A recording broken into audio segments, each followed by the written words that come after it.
Hello! I hope everyone is having a great day. For this week's readings, I will be commenting on three categories: scoring text, information literacy, and the digital divide.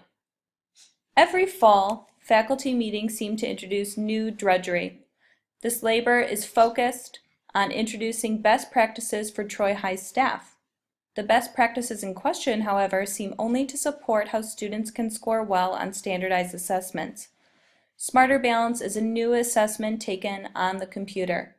It's quantifying students' essays and awarding scores.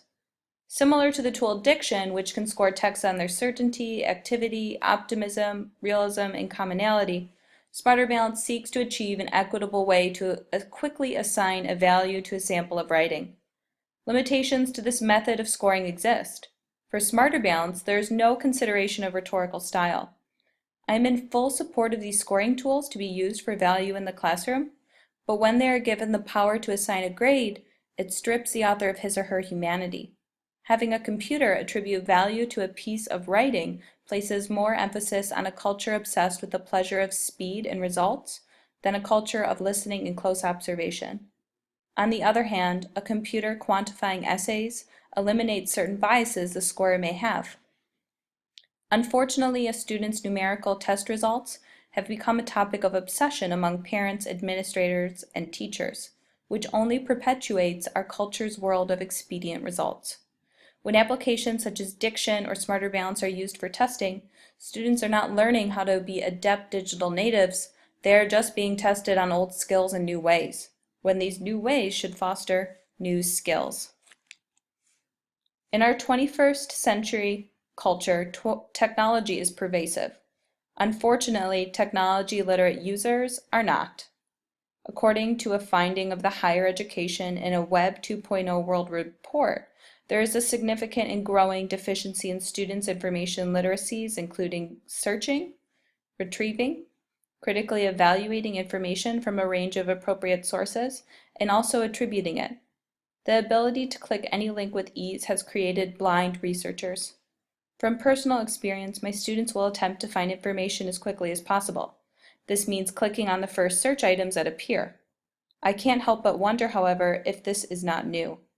When students had to use a catalog system, weren't they only privy to a limited amount of material? What was the quality of this material? Did they use the catalog system to its full potential? And how often would students request other resources? Is it quite possible, however, that students of the past may have been critical about research with the limited tools they had?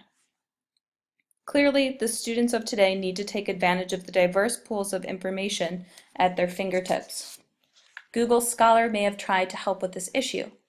This search engine makes it easier to locate only academic articles, aiding students to become more critical of what they're choosing. The last issue I will talk about tonight is the digital divide. The digital divide applies to various groups. Age and economics are only two. This cartoon or cover of the New Yorker is a satire on age. I'm not going to focus on age, but I did incorporate this visual. I've worked in high-income as well as low-income schools.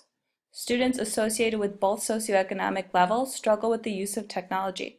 From putting a header on the top of a Word document to researching peer-reviewed articles, students cannot seem to understand technology's potential.